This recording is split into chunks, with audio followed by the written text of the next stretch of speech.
So hi friends, this is Advait. कैसे आप सब लोग? आई होप आप सबका प्रिपरेशन एकदम मस्त चल रहा होगा, है ना। तो जैसा कि आप सबको पता होगा कि अभी पास्ट वीक में बिट्सैट ने अपनी बिट्स एडमिशन ऑफिशियल वेबसाइट पर उन्होंने ये अनाउंस कर दिया कि टेंटेटिव डेट्स जो बिट्सैट की हैं वो 16 से 18 सितंबर और 21 से 23 सितंबर के बीच में है। तो जैसा कि आपको लग रहा है कि बिट्सैट का एग्ज़ाम काफ़ी पास में आ रहा है, लास्ट मंथ बचा है, हमें किस तरह से प्रिपरेशन करना चाहिए, तो इस वीडियो में हम पूरी बात करेंगे। एंड मैं अपना एक्सपीरियंस शेयर करूंगा कि लास्ट मंथ में मैंने किस तरह से प्रिपरेशन किया था, किस तरह से सिलेबस को रिवाइज किया था। Late me know your queries in the comment section. तो स्टार्ट करते हैं वीडियो को। सो गाइज, आपको पता होगा कि बिट्सैट का एग्ज़ाम में बहुत ही कम टाइम बचा है एंड आप सब लोग स्ट्रेस कर रहे होगे कि किस तरह से हम रिवाइज़ करें, हमारा तो अभी इतना सिलेबस बचा है। तो मैं एडवाइस करूँगा एस्पिरेंट्स को। पहले तो मैं होप करता हूँ कि आप सबका सिलेबस ऑलमोस्ट ख़त्म हो गया होगा, बट जिन एस्पिरेंट्स का सिलेबस अभी तक ख़त्म नहीं हुआ है, एट मैक्स आप 1 या 2 हफ्ता ले लीजिए। ऊपर से सारे सिलेबस को एटलीस्ट कवर करने की कोशिश कीजिए। अगर सिलेबस कवर नहीं हो पाता है तो ऊपर से उनके जो मेन पॉइंट्स हैं या फार्मूला वगैरह हैं वो सब देख लीजिए, क्योंकि आपने 1 या 2 साल में जितना भी चीज़ें आपने सीखी हैं, अगर उनको लास्ट मोमेंट में आपने अच्छे से रिवीजन नहीं किया तो वो वेस्ट चली जाएगी, सब मिट्टी मिट्टी हो जाएगा। तो हमें लास्ट मोमेंट पे ये सबसे क्रूशियल टाइम है। हाँ, 1 या 2 साल इम्पॉर्टेंट थे, हमने सीखा, बट अगर लास्ट मोमेंट पे रिवीजन अच्छे से नहीं हुआ तो गड़बड़ हो जाएगी। तो मैं आपको एडवाइस करूँगा कि 1 या 2 हफ्ते में सबसे पहले तो हमें अपने सिलेबस को ख़त्म करने में फोकस करना है। आफ्टर दैट हमें क्या करना है कि हमने कुछ क्वेश्चन पहले कभी सॉल्व किए होंगे, हमसे एक बार में सही नहीं होंगे, कुछ क्वेश्चन पेपर अटैम्प्ट किया होगा, उसमें कुछ सवाल गलत हो गए होंगे या हमसे उस टाइम पर एग्ज़ाम में सवाल सॉल्व नहीं हुआ होगा, तो उन सबको आपने टिक मार्क लगा दिया होगा उस टाइम पे और सोचा होगा कि यार बाद में कभी सॉल्व कर लेंगे। तो ऐसे जितने भी आपने 1 या 2 साल में ये जो कलेक्शन होगा क्वेश्चंस का, इन सबको उठाइए, वो क्वेश्चंस को सॉल्व कीजिए, क्योंकि बहुत ज़्यादा ईजी क्वेश्चन सॉल्व करने से फ़ायदा होगा नहीं।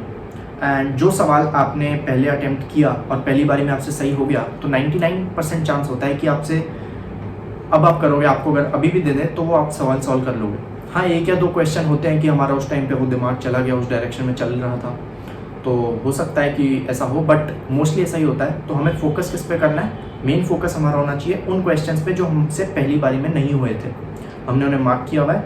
तो फॉर एग्जाम्पल आपने केमिस्ट्री को रिवाइज करना है, तो केमिस्ट्री का सबसे पहले आपने NCERT बेस्ट सोर्स है, NCERT उठाई, चैप्टर वाइज आपने सबसे पहले NCERT के सारे मेन पॉइंट सारे पढ़े, माइंड मैप्स बनाइए कि एक पेज पे मैक्सिमम पूरा चैप्टर एक पेज पे आपका आ जाना चाहिए, सारा सब कुछ लिख लीजिए। इसके बाद आपके दिमाग में फ्रेश आ गया कि हाँ भाई ये सब इस चैप्टर में था।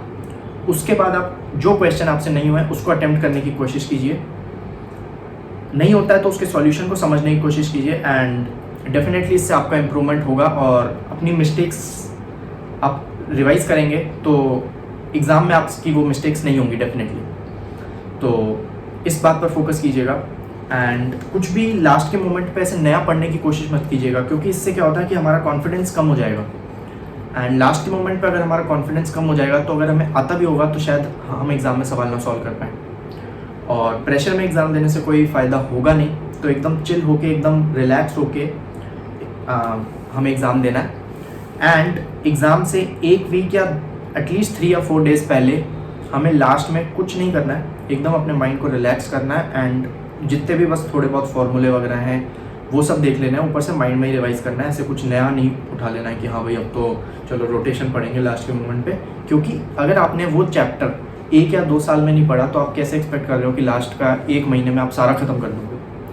तो दैट इज़ इम्पॉसिबल। हमें अपने स्कोर को मैक्सिमाइज करना है, हमें अच्छे कॉलेज में, अच्छी ब्रांच में अच्छा एडमिशन चाहिए, तो डेफिनेटली हमें अपने स्कोर को मैक्सिमाइज करना है और जो बेस्ट पॉसिबल है वो यही है कि 1 या 2 साल में जितनी मिस्टेक्स हुई हैं सबको कर लो। तो यार कुछ एस्पिरेंट्स ऐसे होते हैं जिनको लगता है कि यार हमारा JEE मेन भी आ रहा है 1 से 6 सितंबर के बीच में, फिर हमारा बिट्सैट भी आ रहा है, तो हम किस तरह से दोनों को मैनेज करें।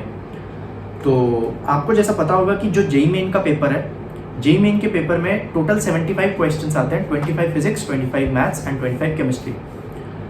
On the other hand BITSAT में जो क्वेश्चंस का नंबर होता है वो होता है 150। तो 3 घंटे में आपको यहाँ 75 क्वेश्चंस करने हैं और 3 घंटे में यहाँ पे आपको 150 क्वेश्चंस करने हैं। तो बिट्सैट के अंदर क्या मैटर करता है? स्पीड मैटर करता है, और जो क्वेश्चंस का लेवल होता है स्लाइटली ईजियर होता है JEE मेन लेवल से, डेफिनेटली ईजियर होना चाहिए, क्योंकि नंबर ऑफ क्वेश्चंस आप देख रहे हो 3 घंटे में फ़र्क है दोनों में। एंड तो जेई मेन वाले एस्पिरेंट्स को क्या करना चाहिए कि अगर उनको दिन का एट मैक्स 1 या 2 घंटा बिटसैट को देना चाहिए, मॉक टेस्ट लगाइए एंड 1 या 2 घंटा सफिशिएंट होगा।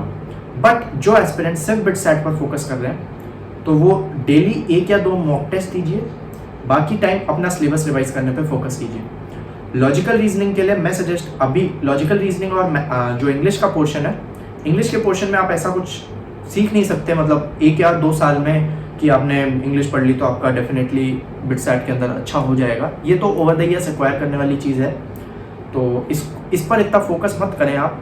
एंड पीसीएम सेक्शन पर फोकस कीजिए, मेन फोकस वही होना चाहिए। लॉजिकल वाला पार्ट भी आपका लास्ट के 10-1 दिन में हो जाएगा।